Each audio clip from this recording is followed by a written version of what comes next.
Bismillahirrahmanirrahim. Alhamdulillah, pertemuan sebelumnya kita sudah selesaikan ringkasan kisah dari Nabi lahir sampai sebelum kenabian, ya. Sekarang kita akan coba ringkaskan kisah dari Nabi mendapatkan wahyu sampai beliau hijrah ke Madinah. Artinya ada 13 tahun nanti kisah ringkasan selama beliau berada di Mekah. Baru nanti selanjutnya 10 tahun terakhir ketika beliau berada di Madinah. Nah, setelahnya nanti baru kita masuk ke sahabat-sahabat Nabi, Pak. Jadi kita belum masuk dulu ke sahabat karena saya rasa perlu diringkas sedikit supaya benang merahnya kita dapat, gitu ya, dari apa yang sudah kita kisahkan kurang lebih berapa bulan dari surah Al-Baqarah, 6 bulanan lebih, ya. Baik, Nabi dapat wahyu umur berapa? 40. Umur 40 tahun. 40 tahun. Dapat wahyu di Gua Hira. Pada tanggal berapa Ramadan, Pak? 21 Ramadan. 21 Ramadan, karena setelahnya beberapa hari setelahnya nanti Idul Fitri, ya. Di mana awal mulanya malaikat Jibril menampakkan wajahnya di sini nanti. Ketika ada suara Iqra, kata Nabi, ma ana bil qari, saya nggak bisa baca. Sampai beliau lihat langit itu dipenuhi oleh malaikat Jibril karena besarnya, ya. Setelah mendapatkan wahyu tersebut, Nabi turun tergopoh-gopoh menjelang subuh. Kalau doanya tengah malam, kalau ada mimpi tengah malam, jangan merasa dapat wahyu, ya. Selesai, sudah selesai. Nabi tergopoh-gopoh, buru-buru turun langsung pulang ke rumah. Nah, dari sini mulailah beliau berdakwah secara sembunyi-sembunyi. Siapa laki-laki pertama yang masuk Islam? Abu Bakar, sahabat besti dia. Kalau dari perempuan, Khadijah. Kalau dari anak-anak, Ali. Nah, 3 orang ini awal keluarga yang pertama sekali diajak oleh Rasulullah. Nanti dari Sayyidina Abu Bakar masuk di sini ada Utsman, kemudian ada Zubair, kemudian ada Tolha dan lain-lain. Sayyidina Ali yang unik, Nabi memang sudah mengasuh Sayyidina Ali dari kecil. Makanya beliau disebutkan, kalau dalam hadis-hadis sering disebutkan karramallahu wajhah. Karramallahu wajhah itu ada 2 tafsiran yang disebutkan. Ada yang menyebutkan karena beliau tidak pernah menyembah, wajah beliau itu tidak pernah menyembah berhala, karena dari kecil memang sudah bersama Rasul. Yang kedua, ada juga menyebutkan karena beliau tidak pernah melihat kemaluannya sendiri. Karramallahu wajhah. Kemudian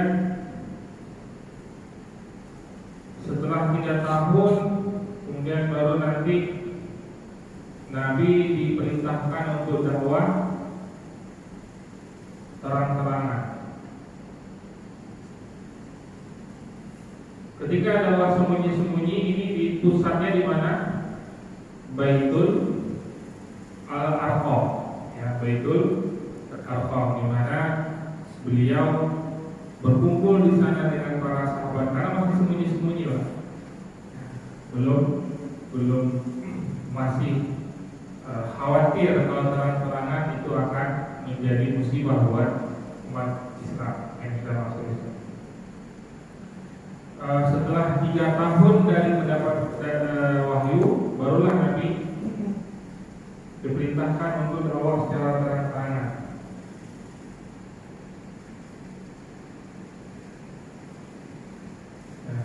Karena dakwah terang-terangan, maka tambah besar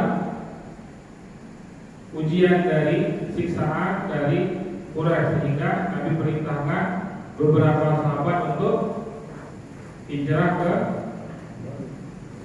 Habasyah. Hijrah ke Habasyah. Hijrah yang pertama itu sebanyak 12 laki-laki, 4 perempuan. Hijrah yang pertama di sana Habasyah, rajanya pada dasarnya penganut agama Nasrani, ya, Nasrani. Namun ketika datang Islam, dia memeluk agama Islam. Kemudian hijrah yang kedua, ini hijrah yang pertama. Adapun hijrah yang kedua ke Habasyah itu jumlahnya bertambah banyak, 83 laki-laki, 11 perempuan.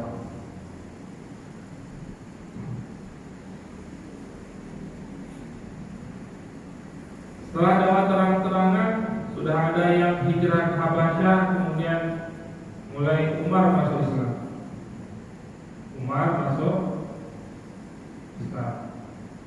Ketika Sayyidina Umar masuk Islam, mulailah Islam ini agak aman. Agak aman dalam artian sudah ada yang terang-terangan dakwah di depan Ka'bah. 7 hari Sayyidina Umar setiap harinya melawan Quraisy, berantem dari pagi sampai sore, 7 hari. Itu awal-awal beliau masuk Islam. Setelah 7 hari itu udah gak ada yang berani datang lagi, karena setiap kali datang beliau selalu kalah. Cobaan gitu ya di antara Sayyidina Umar. Kemudian 10 kenabian, 10 tahun kenabian, ujian menimpa beliau atau disebut dengan Amul Huzn.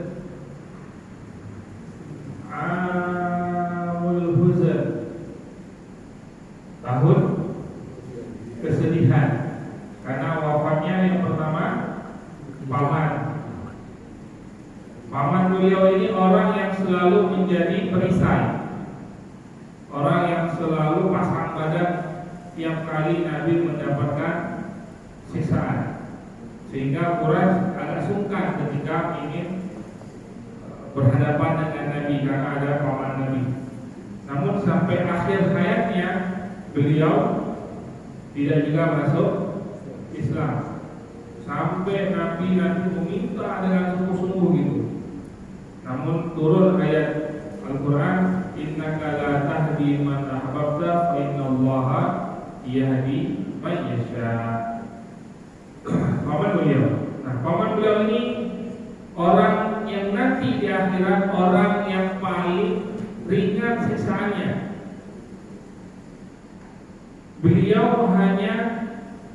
Tubuh beliau hanya sampai mata kaki saja masuk ke neraka. Hanya mata kaki beliau saja, kaki sampai mata kaki saja masuk neraka.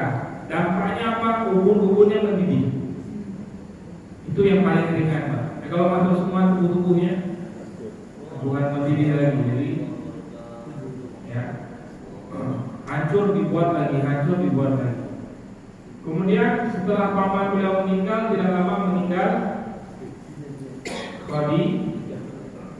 Khadijah, istri kesayangan beliau. Bukan hanya sayang, Pak, ini orang kaya raya Mekah, miliarder Mekah, ngumpulin hartanya diadu dengan harta Khadijah, lebih banyak harta Khadijah. Hari ini siapa? Ada begitu. Perempuan, laki-laki banyak yang perempuan, nggak ada. Tapi beliau walau demikian berlimpah rezeki, semuanya diinfakkan untuk agama Islam. Sampai ada kalimat yang selalu dikenang apa Pak?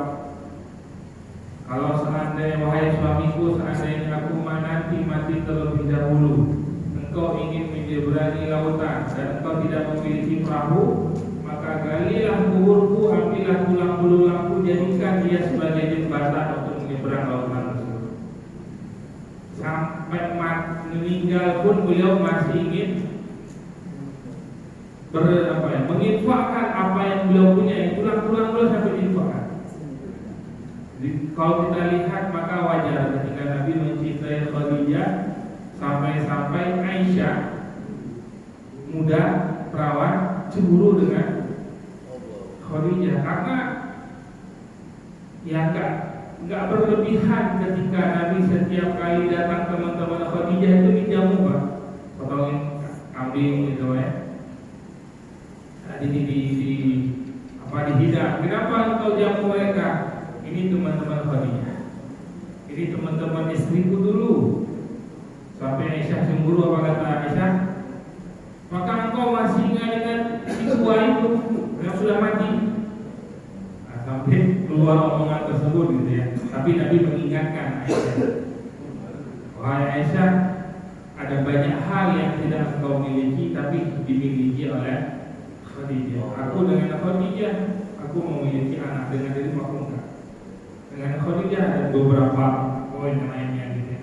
Baru dari Khadijah minta maaf.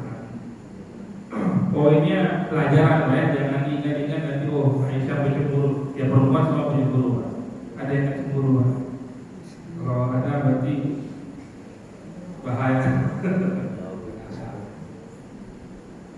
Ini tahun 10 kenabian. Kemudian dari tahun 10 kenabian, Nabi dihibur oleh Allah dengan Isra Mi'raj. Ini hiburan buat Nabi ketika sedang sedih, dihibur. Gimana hiburnya? Isra Mi'raj. Di sini baru mendapatkan perintah sholat.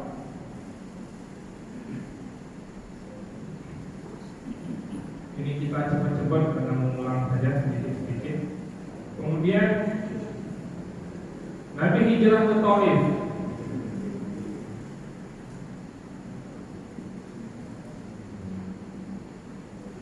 Setelah kejadian Isra Mi'raj, Nabi hijrah ke Taif. Di antara poin penting di Taif itu apa?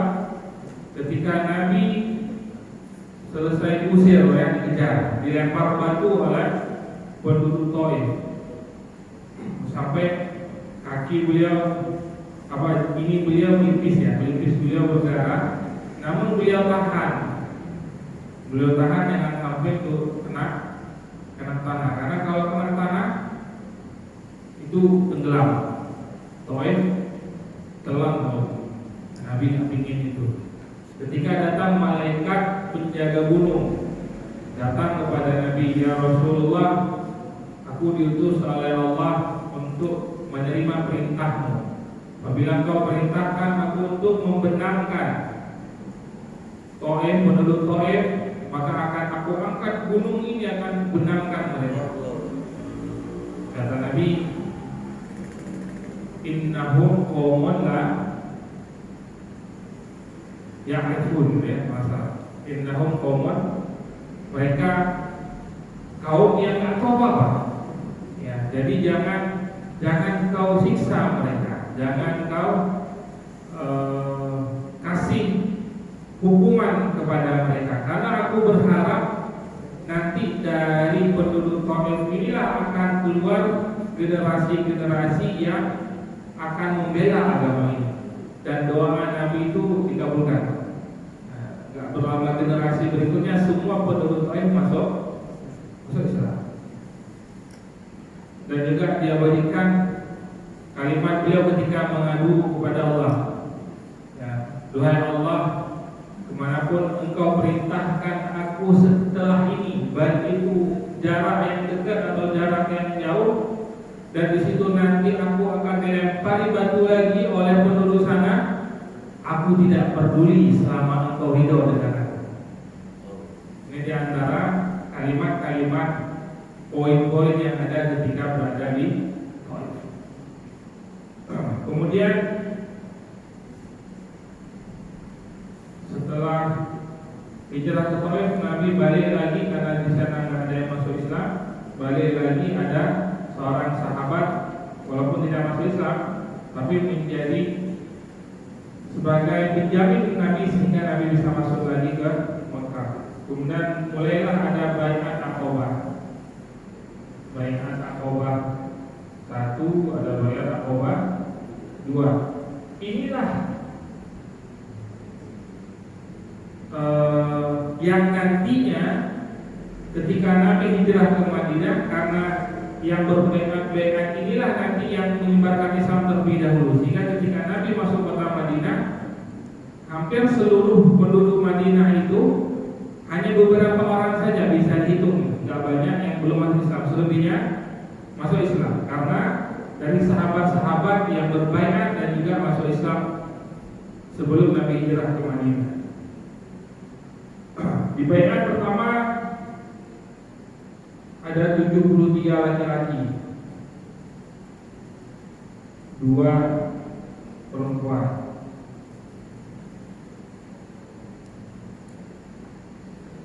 Ini baiat Pak, ini baiat kedua. Kalau baiat pertama itu hanya 12 orang, 12 laki-laki. Kemudian barulah hijrah ke Madinah. Hijrah ke Madinah ini nanti ada kisah di mana Sayyidina Abu Bakar sedih karena belum diizinkan oleh Rasul untuk berangkat, karena kaum muslimin yang lainnya, Sayyidina Umar, Sayyidina Utsman, Sayyidina Abu Bakar itu sudah berangkat dan hijrah ke Madinah. Sayyidina Umar, Utsman dan Ali sudah berangkat, tinggal Sayyidina Abu Bakar. Sayyidina Umar tanya, Nabi, Abu Bakar boleh hijrah? Saya belum, kamu jangan hijrah dulu. Dan Abu Bakar punya firasat bahwa beliau nanti berharap yang akan diajak hijrah bersama dengan Nabi, sehingga beliau sudah mempersiapkan kendaraan-kendaraannya dan bekal-bekalnya. Maka benar saja ketika Nabi mendapatkan pesan dari malaikat Jibril bahwa Quraisy sudah berkumpul untuk merencanakan pembunuhan kepada Nabi, ya, siang harinya Nabi datang ke rumah Sayyidina Abu Bakar dan berkata, malam kita hijrah. Malamnya Nabi langsung hijrah. Dan rute yang dipakai Nabi bukan rute yang umum dipakai untuk perjalanan ke Mekah. Nabi memutar ke belakang dulu, muter. Jadi yang mungkin perjalanan 1 minggu ini sampai 3 minggu. Dan jalannya bukan jalan umum.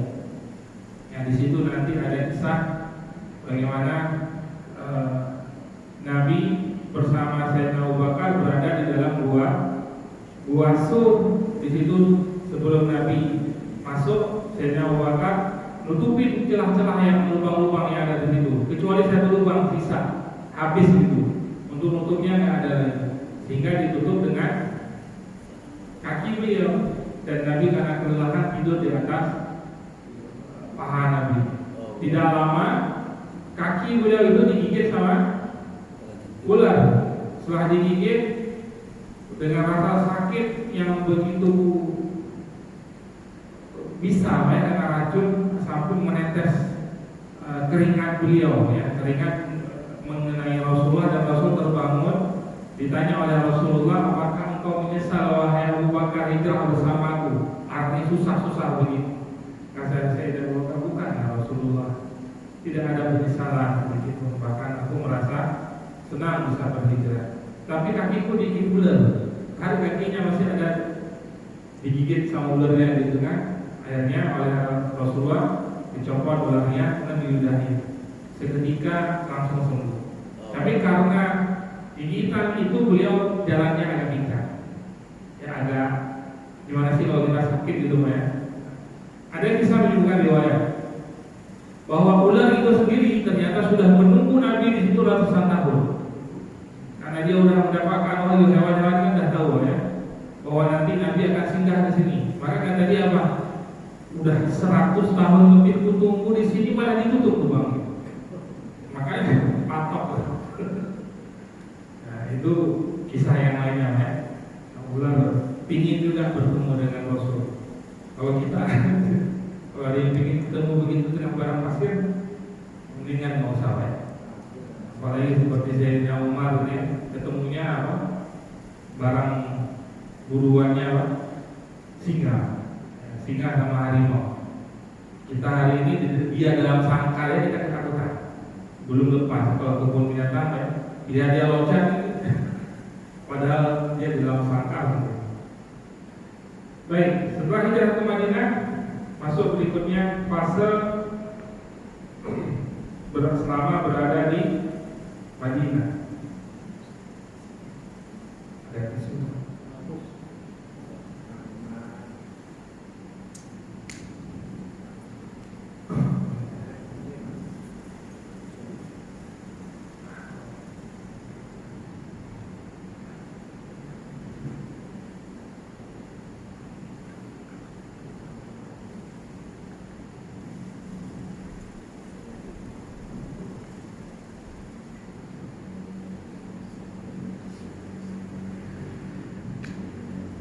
Satu Hijriah. Di antara kejadiannya adalah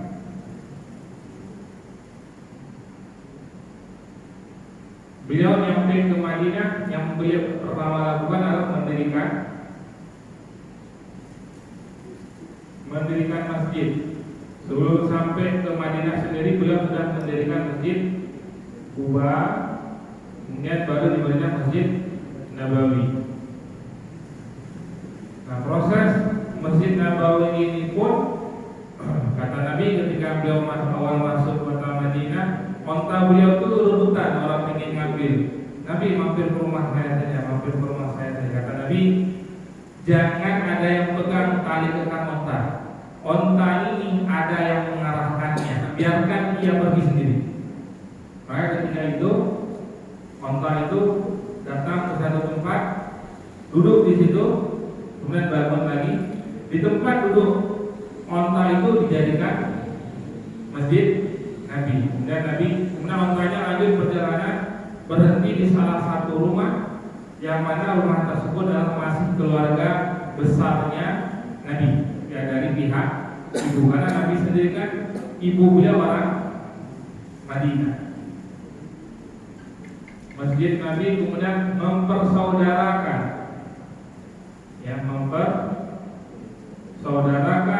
Ansor dengan Muhajirin. Di antara kisah besarnya adalah bagaimana Abdurrahman bin Auf ketika dipersaudarakan dengan orang kaya Mekah, orang kaya Madinah. Saya punya sekian hektar kebun kurma, silakan salah satunya buat kamu. Saya punya istri 2.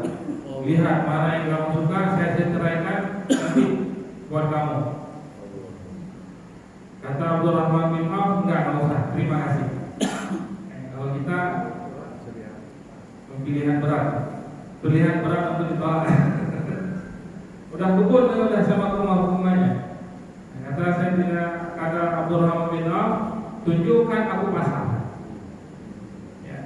Sebulan beliau berada di sana, beliau sudah punya kios sendiri, datang ke pasar tanpa modal. Makanya nanti kalau kita bicara bisnis, maka akan banyak keluar kisah Abdurrahman bin Auf, bagaimana beliau menjadi saudagar kaya raya. Ya. Kemudian setelah itu beliau juga membuat piagam Madinah. Piagam Madinah di sini isinya adalah bahwa penduduk Madinah berjanji setia kepada Nabi. Apabila Nabi diserang oleh musuh, penduduk Madinah akan ikut membela Nabi. 2 Hijriah. 2 Hijriah ini piagam Madinah dilanggar oleh orang musyrik.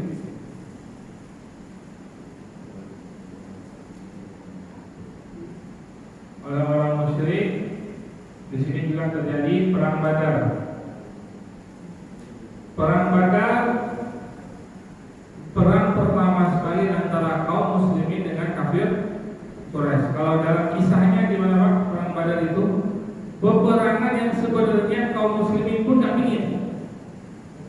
Awalnya hanya ingin menghadang kafilah,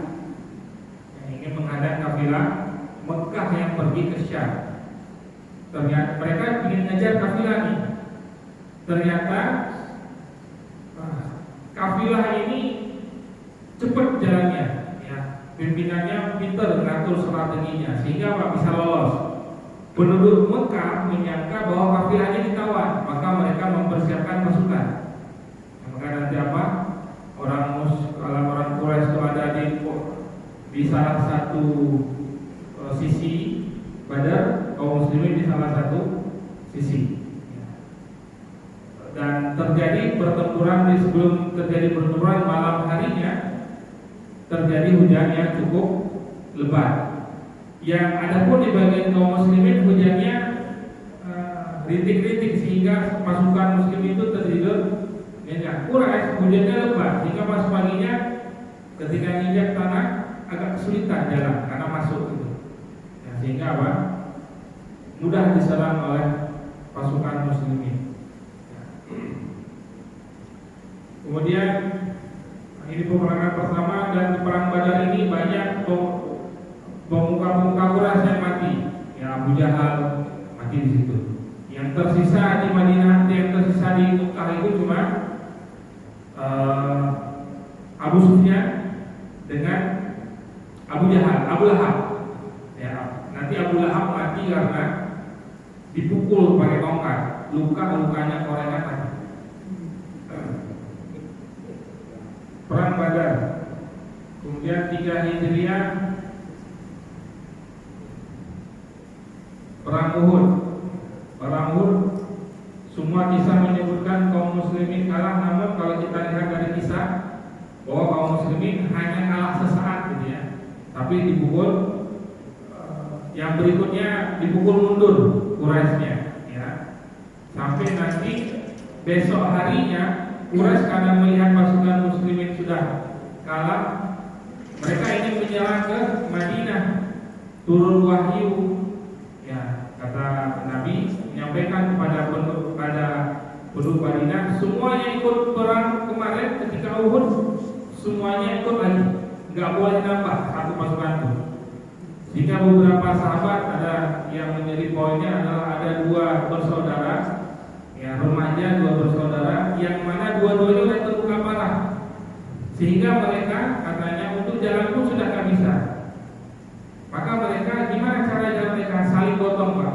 Kata kakaknya, 1 kali aku seret kamu, 1 kali kamu seret aku. Begitulah mereka berangkat memenuhi panggilan jihad. Sehingga ketika pasukan yang berdarah-darah ini bertemu dengan pasukan Quraisy, kata pasukan Quraisy, ini pasukan apa bilang pasukan? Oh, ini gawat nih. Ini mereka kemarin habis kita serang. Ini mereka memang berangkat untuk mati semua nih. Ya. Sehingga apa? Quraisy gak berani ngelawan, ya, gak berani menyerang. Akhirnya mereka kembali ke Mekah. Adapun pasukan muslimin terus berada di posisi itu, ya, sampai 3 hari. Dan Nabi menyampaikan bahwasanya ingin menunjukkan kekuatan muslimin bahwa muslimin belum kalah. Walaupun terlihat ketika Uhud banyak yang kisah menyebutkan muslimin kalah. Tapi besok harinya kebalikannya. Nanti di situ ada kisah Tolha yang menjadi perisai Nabi. Apa di antara riwayat Pak? Tolha dia copot giginya. Kata sahabat-sahabatnya, Tolha, sejak gigimu copot kamu tambah ganteng. Nah, kita gimana coba yang ngomong-ngomong. Ini Tolha semakin ompong giginya, tambah ganteng ya, setelah perang Uhud.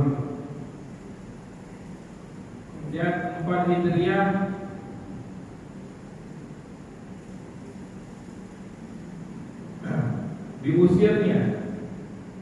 diusir Bani Nadir dan Qainuqa.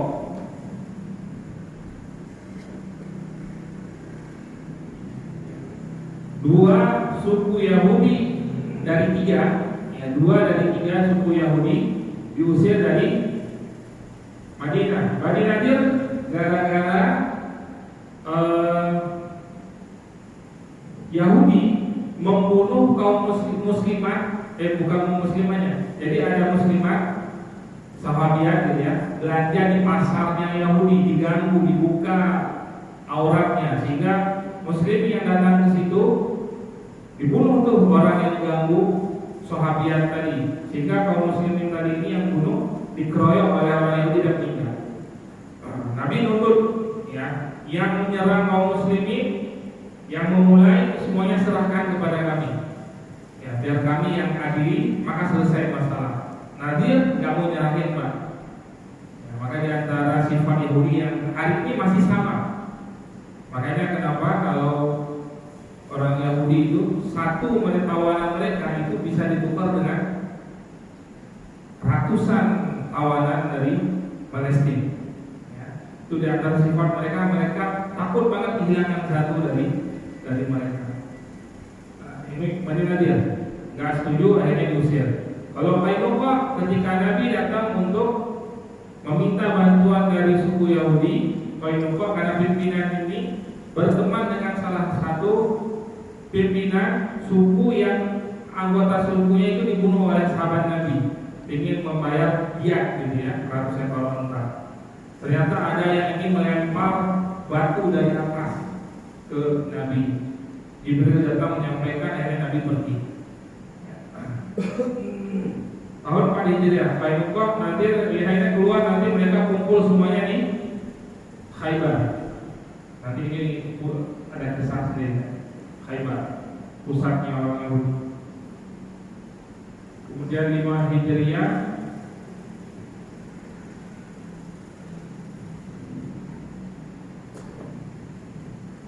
Perang Khandaq. Apa perang Khandaq? Perang Tarik. Siapa yang mengusulkan? Salman Al-Farisi. Dari namanya saja dia bukan penduduk Madinah, dari Persia. Ya, kata dia, kalau di tempat kami kondisinya seperti ini, maka kami membuat parit. Karena Salman Al-Farisi ini di Persia sendiri, dia salah satu tentara gitu lah, veteran perang gitu. Ya, pimpinan di sana juga yang masuk Islam. Dia mengusulkan untuk digali parit yang lebarnya berapa, 5 meter ya, yang mana jangkauan kuda itu nggak sanggup loncat, yang dalamnya berapa meter juga. Perang Khandaq. Kemudian 6 Hijriah, perang Khandaq juga dimenangi mutlak oleh kaum muslimin. Dalam perang Khandaq dari Quraisy sendiri, yang menghasutnya itu sebenarnya orang Yahudi. Ya, terkumpul pasukan total itu 10.000 orang. Ya, dari Quraisy sendiri itu kurang lebih ada 4.000. Kemudian dari Yahudi ada sekian berapa ribu gitu. Ya, berkumpul totalnya 10.000. Kemudian 6 Hijriah,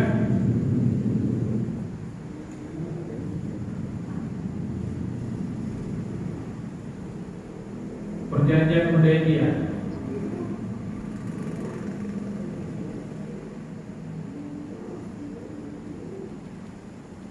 Nah, disinilah batu loncatan kaum muslimin dengan Perjanjian Hudaybiyah. Nabi dengan sahabat ingin melaksanakan haji, namun dihadang, nggak boleh masuk tahun itu, tapi tahun depan boleh. Ya, dan beberapa poin perjanjian lainnya yang sampai Sayyidina mengatakan, ya Rasulullah, bukankah kita ini dari pihak yang benar, kata Nabi. Tapi ini perjanjian merugikan kita, wahai Rasulullah. Kata Nabi, tidak.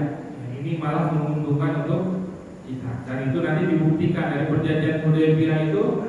Tahun berikutnya kaum muslimin bisa mengekspansi Islam ke wilayah seluruh Jazirah Arab tanpa ada penyerangan oleh kafir Quraisy. Nanti di perjanjian Hudaybiyah ada Bai'atul Ridwan. Bai'at Ridwan. Ya 1.200 orang Muslim. 1.200 kurang 2. Satu itu Sayyidina Utsman, satu lagi munafik. Sayyidina Utsman masuk ke Mekah, ya ketemu dengan Abu Sufyan. Ini munafik yang sembunyi di belakang onta merah. Ya. Kemudian 7 Hijriah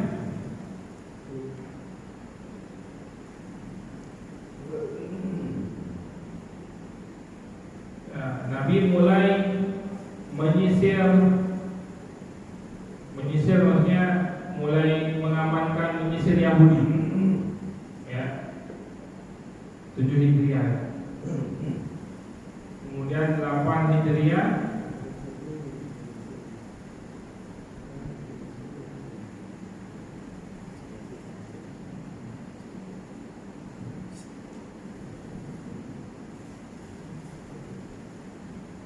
pengkhianatan udah perjanjian Hudaybiyah.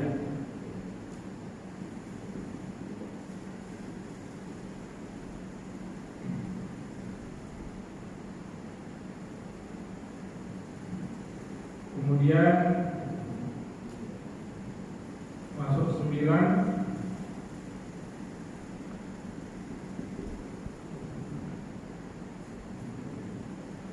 Hijriah, Sayyidina Abu Bakar mimpin haji.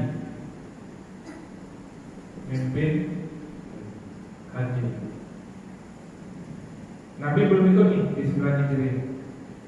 Yang di sini nanti turun surat Taubah, di mana Nabi minta Ali untuk bersama Sayyidina Abu Bakar untuk menyampaikan poin-poin penting bahwa tahun ini adalah tahun terakhir orang Quraisy tawaf di Ka'bah. Tahun terakhir orang Quraisy tawaf. Setelah itu nggak boleh lagi tawaf tanpa sehelai benang pun, dan beberapa poin yang lainnya. Kemudian baru masuk 10 Hijriah, Haji Wada.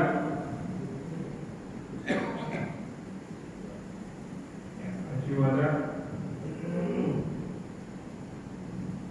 Kemudian 11 Hijriah, di sini Nabi wafat.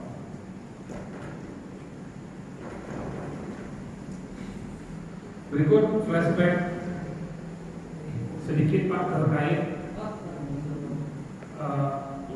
Sirah Nabawi, kisah Nabi secara khususnya yang sudah kita sampaikan kurang lebih hampir setengah tahun ya, lebih lah, 6 bulan atau 7 bulan ya, kisah yang sudah kita kisahkan sebelumnya. Sekarang kita masuk ke bahasan keutamaan para sahabat-sahabat, kisah sahabat-sahabat tadi. Sebelum masuk ke kisah yang pertama Sayyidina Abu Bakar, kita sedikit kupas keutamaan dari kaum muslimin secara umumnya. Kata Allah dalam Al-Quran di surat Al-Imran, ayat yang sering kita dengar, kuntum khayra ummatin ukhrijat linnas ta'muruna bil ma'ruf wa tanhauna 'anil munkar wa tu'minuna billah. Kemudian berikutnya, walau amana ahlul kitab lakana khairan lahum minhumul mu'minun wa aktsaruhumul fasiqun. Ayat ini menunjukkan bagaimana keutamaan kita sebagai kaum muslimin, kita yang sudah diangkat derajatnya oleh Allah Subhanahu wa ta'ala.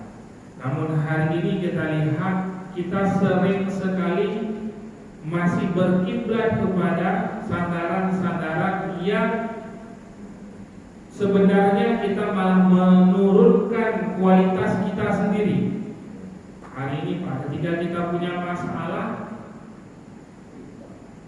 kalau sederhana Bapak pasti ini jebolan-jebolan akademisi motivator kan ya.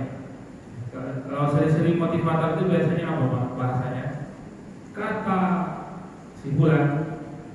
Pernah dengar nggak Pak? Kata Sayyidina Utsman, kata Sayyidina Abu Bakar, kata Sayyidina Ali. Pernah dengar nggak Pak? Jarang ya. Pasti kalau bicara leadership pasti John Will gitu atau siapa lah ya. Kalau bicara tentang ekonomi, siapa? Saya nggak tahu. Semua pakainya pernah kan? Kata Abdurrahman bin Auf, kata Nabi gitu ya. Jangan disampai. Artinya apa Pak? Kalau kita kaum muslimin menjadikan Al-Quran dan juga apa yang berada di balik Al-Quran, artinya sirah nabawi, menjadikan panduan hidup kita, maka kita nggak butuh itu semua. Karena Islam sudah memberikan ajaran yang kata Allah, al-yawma akmaltu lakum. Akmal bukan hanya kamu, tapi akmal udah cukup semuanya. Kalau ibarat gelas sudah penuh, nggak dikurang-kurangin, nggak bisa ditambah-tambah lagi gitu. Yang ada itu udah cukup nih buat panduan hidup kita. Tapi hari ini PR kita bersama Pak ya. Kita masih senang berkiblat dengan barat. Pertanyaannya adalah, adakah kisah barat yang sukses sebagaimana kisah kaum muslimin dengan kesuksesannya? Ada Pak? Ada. Tapi tidak bisa menjadi panduan. Kenapa? Kebetulan saya sukses ya. Karena kadang-kadang panduan mereka adalah logika, otak. Sedangkan kita, panduan kita adalah wahyu ya. Makanya ini yang kadang-kadang kita malah menjatuhkan nilai dari apa yang ada di Islam itu sendiri. Nah, makanya di ayat ini pertama kita bicara tentang itu, baru nanti masuk ke sahabat-sahabat. Kemudian di surah Al-Baqarah juga Allah menyebutkan, wa kadzalika ja'alnakum ummatan wasata litakunu syuhada'a 'alan nasi wa yakuna rasulu 'alaikum syahida. Surah Al-Baqarah 143. Yang mana Allah menjadikan kamu umat muslimin sebagai umat pertengahan agar kamu menjadi saksi atas perbuatan manusia dan agar Rasul Nabi Muhammad menjadi saksi atas perbuatan kamu. Umat kita ini adalah umat Islam, umat yang begitu nikmat dikasih sama Allah. Pernah dengar kisah umat Nabi Musa? Kalau mereka bersalah, apa tebusan dosa mereka? Biar dosanya diampuni. Apa? Ingat gak ketika Nabi Musa pergi ke Bukit Sinai, ditinggalkan Yahudi dan bersama dengan Harun, Nabi Harun. Ketika balik mereka sudah nyembah anak sapi. Nabi Musa marah, mereka taubat. Apa kata Nabi Musa? Kalau kamu ingin bertaubat, maka bunuhlah dirimu, baru itu setimpal untuk taubat. Di kita ada yang begitu nggak? Jadi taubat mereka itu bunuh diri, Pak.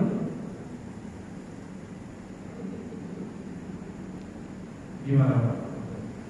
Habis, Pak. Nah, jangan bilang anggota dewan habis, Pak ya. Kalau begitu cara Senayan sepi, Pak. Tapi begitulah ajarannya zaman itu gitu ya. Umat kita dewasa tuh benar-benar paling enak dikasih oleh Allah. Kalau kita salah, apa kata Nabi? Udah banyak-banyak istighfar, banyak-banyak taubat, dan selesai masalah. Hanya itu kita diminta.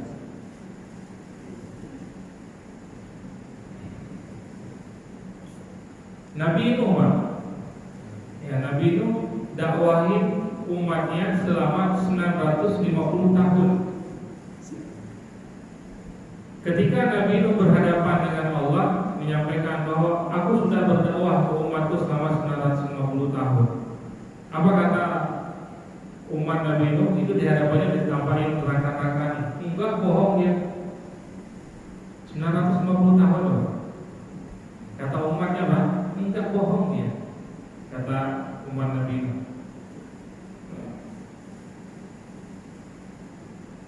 Makanya umat-umat nabi-nabi terdahulu itu ingin supaya dimasukkan menjadi umatnya Nabi Muhammad. Bahkan Nabi Musa sendiri, doa ya Allah panjangkan umurku. Nanti kalau aku ketemu dengan Nabi Muhammad, biar aku jadi umatnya aja nggak apa-apa, nggak usah jadi nabi nggak apa-apa. Mau turun derajat nggak apa-apa. Apa? Nggak dapat risalah kenabian nggak mau. Yang penting aku jadi umat Nabi Muhammad. Begitu spesialnya kita. Nabi yang terakhir, umat yang terakhir yang masuk surga duluan. Nabi Adam dengan umatnya belakangan, Nabi Musa belakangan. Kita masuk duluan. Dan apa kata Nabi? Aku tidak akan masuk surga sebelum umatku semua yang masuk surga. Nabi itu kuat satu-satu. Yang Nabi kenal, Nabi tunggu. Gimana biar dikenal Nabi? Ya banyak selawat. Banyak-banyak selawat. Ya, cuma kalau yang ingin selawat ya, mungkin ada cara lain buat dikenal. Kita amalannya bisa itu ya sudah itu aja.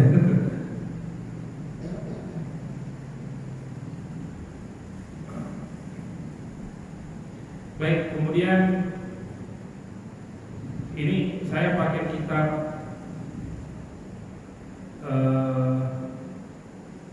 sahabat-sahabat Rasulullah karangan Syekh Muhammad Al-Misri. Di sini jadi mengawali kisah tentang sahabat itu, tentang keutamaan umat ini.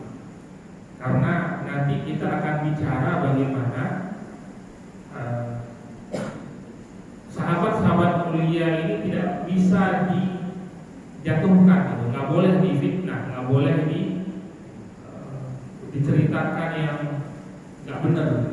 Karena ada sebagian orang, kita sebut lah ya, beberapa sahabat Nabi, bahkan di sahabat-sahabat terdekat Nabi, Sayyidina Abu Bakar dianggap sebagai orang kafir, dikafirkan. Sayyidina Utsman dikafirkan, Sayyidina Umar dikafirkan, Aisyah dikafirkan.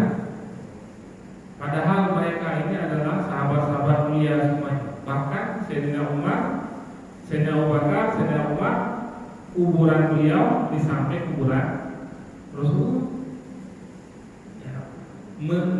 Menyanggah seluruh pernyataan dari satu golongan yang mengkafirkan mereka sahabat-sahabat mulia ini. Makanya kita awali dengan kemuliaan ayat Al-Quran yang menyebutkan bagaimana kedudukan mereka, sehingga tidak ada celah bagi kita ketika mendengar kisah-kisah yang tidak benar tentang sahabat-sahabat sampai kita naudzubillah kalau sampai mencela mereka. Seperti itu. Insyaallah nanti pertemuan berikutnya kita akan masuk ke bahasan sana, satu-satu akan kita kupas. Kita awali nanti dari kisahnya Sayyidina Abu Bakar ya, bagaimana perawakan beliau, terus bagaimana keluarga beliau, istri beliau, anak-anak beliau. Satu persatu nanti akan kita kupas sampai masa pemerintahan beliau. Yang beliau memerintah selama 3 tahunan kalau nggak salah. Itu nanti bagian pemerintahan beliau yang menstabilkan kondisi umat yang pada saat itu hampir terjadi perang saudara. Salah satunya perang dari Sayyidina Abu Bakar Khalifah.